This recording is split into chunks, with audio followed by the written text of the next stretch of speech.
Señores, nosotros hemos siempre, desde que iniciamos con este programa, señalado la importancia que tiene el sector de la construcción en el aporte al Producto Interno, al crecimiento, al desarrollo económico, en el corto, en la generación de empleo, en el corto plazo, en el mediano y en el largo plazo, por supuesto. Hoy vemos y recordamos y nos quitamos el sombrero ante las políticas de desarrollo que aplicaba en ese sentido el presidente Balaguer, que construyó medio país, y el presidente Fernández, y hasta de la época de Trujillo, las construcciones, eso queda y eso es parte del desarrollo. Y es así, con inversiones que se desarrollan los pueblos.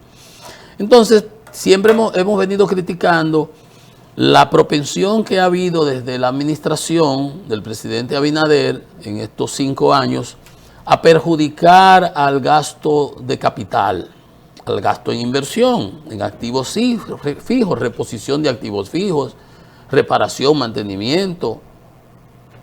Un puente que no se arregla, aquel puente, el Pontón de la Vega, que duró como un año arreglándolo, se le había advertido. Si se le ponen los soportes, si se arregla a tiempo, no se cae aquella vez. ¿Ustedes recuerdan? Bueno, aquel del Cangrejo por allá por Puerto Plata. Y así sucesivamente. Eso es lo que me recuerdo. La pared esa que se cayó aquí por la presión del agua, aquí en la 27. Si se le da mantenimiento al drenaje, si hace las cosas como Dios manda. Miren las inundaciones que hubo ahora aquí en el 13, aquí en la Monumental, aquí por donde están construyendo el metro.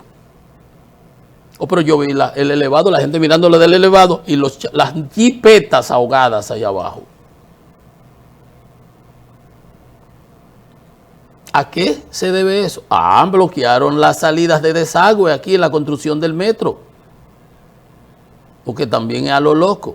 Pero bueno, lo importante, el tema es la inversión, ¿verdad? Estamos invirtiendo alrededor de 2%, 2.2, 2.3, 2.4% del Producto Interno Bruto.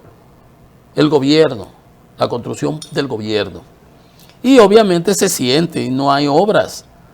Dice hoy un artículo del amigo Magín Díaz que el gigante que se detuvo, que frena la construcción. Y él presenta cómo era antes del COVID, cómo fue durante 10 años antes, cuando era, por ejemplo, y obviamente los números que yo les he dicho siempre, con el presidente Balaguer, se destinaba al 5 y hasta el 6% del Producto Interno Bruto a la inversión. Y eso, que las recaudaciones eran pírricas. Relativamente, obviamente, todo es relativo. Después el presidente Fernández hasta 4.5. Hasta Danilo e Hipólito invertían. O sea, hasta Danilo también, 3.5, 3%. Hipólito. Entonces, esa es una cosa que le hemos visto en esta administración y le hemos venido diciendo. Y entonces se privilegia el gasto corriente al gasto de capital. Ahí está. En el 2010, y él pone unos datos y les quiero compartir, dice Magín, entre el 10 y el 19, antes del COVID, el sector de construcción registró una tasa de crecimiento anual de 7.6%. 7.6% creció el sector construcción. 1.3 veces más que el crecimiento promedio de la economía, que era de 5.6. Y en ese periodo aportó un 14.7 al crecimiento de la economía, casi 15%. Importantísimo. Ahora, era el sector que más aportaba, más peso específico tenía para el crecimiento de la economía y del Producto Interno Bruto.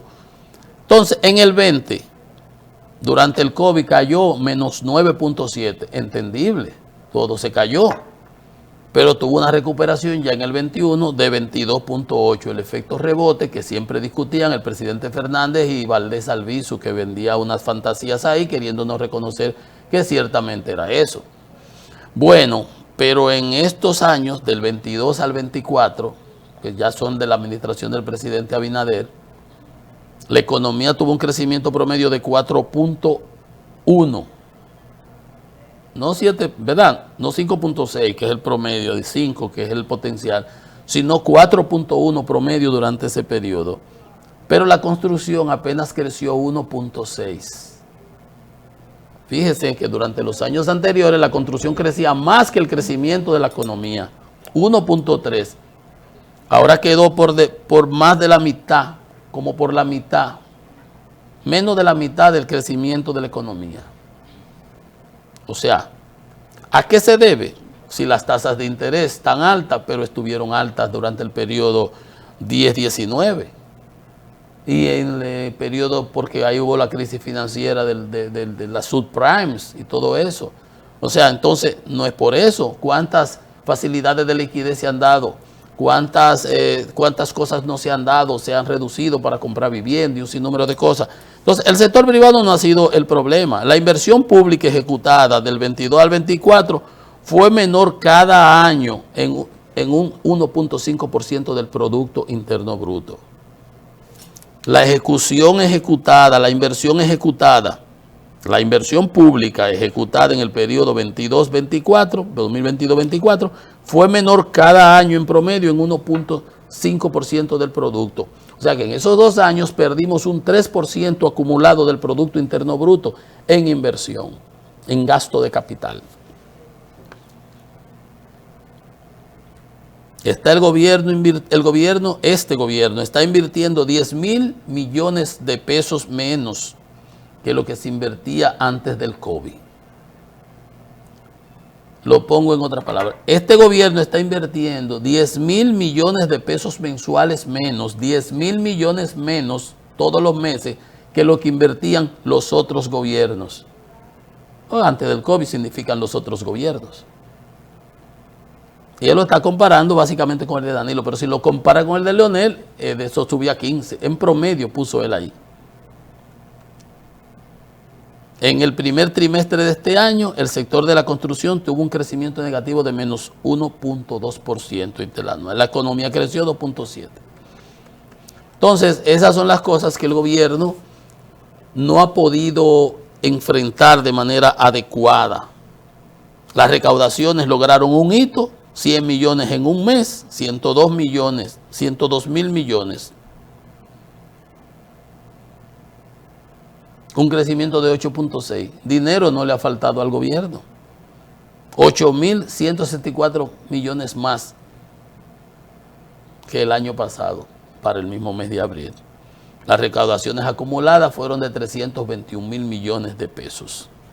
Dinero no ha faltado. El impuesto sobre la renta recaudó 40 mil, el ITEVI 18 mil, las personas físicas, es de las personas morales, de las personas físicas 11.900, casi 12 mil millones. O sea, dinero no le ha faltado al gobierno. Pero la prioridad del gasto es donde ha estado la dificultad. El presidente tiene todavía 3 años por delante para enmendar esa situación. Pero tenía la reforma fiscal, pensaba recaudar unos 120 mil millones de pesos, habían 110 mil de ellos comprometidos ya, pero no se enfrentaban lo fundamental, y era una reforma fiscal regresiva, que iba a impactar más a los que menos pueden.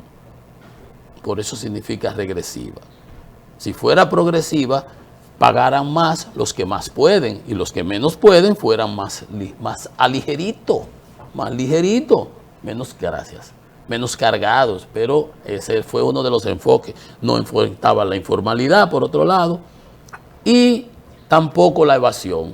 Entonces era a quitarle a los que siempre pagamos, como cuando las distribuidoras quieren recuperar dinero, que nos suben la luz a todito, en lugar de hacer lo que tienen que hacer, que es salir a perseguir el fraude. Claro, lo están haciendo ahora, pero digo históricamente, porque así sí es fácil, coge piedra para los más chiquitos. Una pausa, que esto es Economía y Mercado.